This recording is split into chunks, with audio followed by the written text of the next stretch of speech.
గణేశాయ నమః. శ్రీరామ జయ రామ జయ జయ రామ.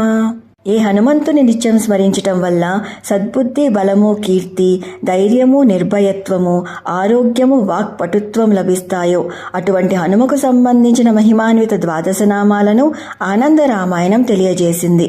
వాటిని ఈరోజు ఒక్కసారి స్మరించుకుందాం. హనుమాన్ అంజనాసూను వాయుపుత్రో మహాబలః రామేష్టః ఫల్గుణః సఖః పింగాక్షో అమిత విక్రమః ఉదతిక్రమణశ్చైవ సీతాశోక వినాశకః లక్ష్మణ ప్రాణదాతా చ దశగ్రీవస్య దర్పః ద్వాదశైతాని నామాని కపీంద్రస్య మహాత్మనః స్వాపకాలే పఠేన్నిత్యం యాత్రాకాలే విశేషతః తస్య మృత్యుభయం నాస్తి సర్వత్ర విజయీ భవేత్. గొప్ప దవడలు కలిగినవాడు, మహాజ్ఞాని అయినవాడు, అంజనీసుతుడు, వాయుపుత్రుడు, వజ్రం వంటి బలం కలిగినవాడు, శ్రీరామచంద్రుని యొక్క ఇష్టుడు, యుద్ధభూమిలో అర్జునుడి యొక్క ధ్వజంపై విరాజమానుడే ఫల్గునుడికి అంటే అర్జునుడికి సకుడిగానున్నవాడు, పింగాక్ష అంటే బంగారపు వర్ణపు కళ్ళు కలవాడు, అపార బల పరాక్రమ సంపన్నుడు, సీతాన్వేషణలో భాగంగా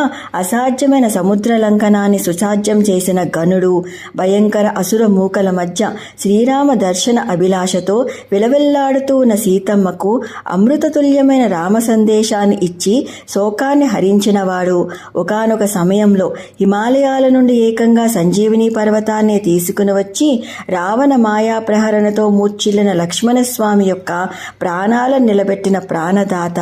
బహు సందర్భాల్లో దశ శిరస్సుల రావణాసురుడి యొక్క దర్పాన్ని అణచినవాడు, కపుల్లో శ్రేష్ఠుడు, మహాత్ముడు అయిన హనుమంతుని యొక్క ఈ ద్వాదశ నామాలను కనుక ప్రతిరోజు నిద్రపోయే ముందు గాని, విశేషంగా యాత్రా సమయాల్లో గాని నిత్యం పఠించిన వారికి మృత్యుభయం తొలగి తలపెట్టిన ప్రతి కార్యంలో విజయం లభిస్తుంది అనడంలో ఎలాంటి సందేహం లేదు.